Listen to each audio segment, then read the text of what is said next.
Hi friends, ఎలా ఉన్నారు అందరూ? ఈరోజైతే మన కిచెన్లో మునక్కాయ, ఎండు చేప, మామిడికాయ వేసి పులుసు, అదేనండి డ్రై ఫిష్ డ్రమ్ స్టిక్ వేసి కర్రీ చేస్తున్నాను. చాలా టేస్టీగా ఉంటుంది. తప్పకుండా ఈ రెసిపీని అయితే ట్రై చేయండి, మిస్ చేయకుండా. చాలా బాగుంటుంది. ఈ మునక్కాయ మామిడికాయ కాంబినేషన్లో ఎండు చేప వేసి పులుసు పెడితే అబ్బా చాలా టేస్టీగా ఉంటుందండి. ఫస్ట్ అయితే దీనికి కావాల్సిన పదార్థాలు అయితే వేసుకుందాం. మామిడికాయ, కొత్తిమీర, ఎండు చేప, టమాటా, ఎర్రగడ్డ, మునక్కాయలు, చింతపండు పులుసు, కొబ్బరి పేస్టు, ఉప్పు, కారం, ధనియాల పొడి, పసుపు పొడి.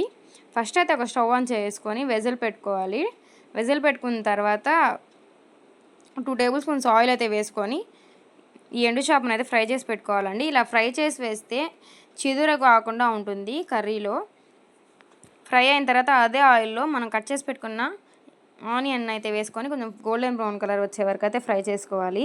ఇలా గోల్డెన్ బ్రౌన్ కలర్ వచ్చిన తర్వాత కట్ చేసి పెట్టుకున్న టమాటా అయితే వేసుకొని కొంచెం మగ్గనివ్వాలి. మూత పెట్టుకొని మగ్గిన తర్వాత ఉప్పు, కారం అయితే వేసేసుకొని దాని తర్వాత ధనియాల పొడి, పసుపు, కొబ్బరి పేస్టు ఇవన్నీ వేసేసుకొని అయితే బాగా మగ్గనిచ్చుకోవాలండి.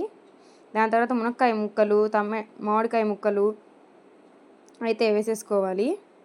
వేసుకున్న తర్వాత మన వాటర్ కన్సిస్టెన్సీ ఎంతవరకు అయితే కావాలో అంతవరకు అయితే తీసుకొని చింతపండు పులుసు కూడా వేసేసుకోవాలండి. ఇవన్నీ వేసుకున్న తర్వాత మనం ఉప్పు ఎంత చూసుకొని దాని తర్వాత స్టార్టింగ్లో మనం ఫ్రై చేసి పెట్టుకున్న ఎండి చేప ముక్కలను అయితే వేసుకొని కొత్తిమీర వేసుకొని కొంచెం సేపు అయితే మూత పెట్టేసుకోవాలి. ఒక 10 to 15 మినిట్స్ అయితే పెట్టుకోవాలండి. ఈ కర్రీ అయితే చాలా అదిరిపోతుంది. ఎండి చేప వేసాం కదండి, చాలా టేస్టీగా ఉంటుంది. వేడి అన్నంలో నెయ్యి వేసుకొని కానీ ఈ ఎండి చేప మామిడికాయ పులుసు అయితే వేసుకొని మునక్కాయ పులుసు అయితే వేసుకొని తింటుంటే అబ్బా చెప్పలేమండి.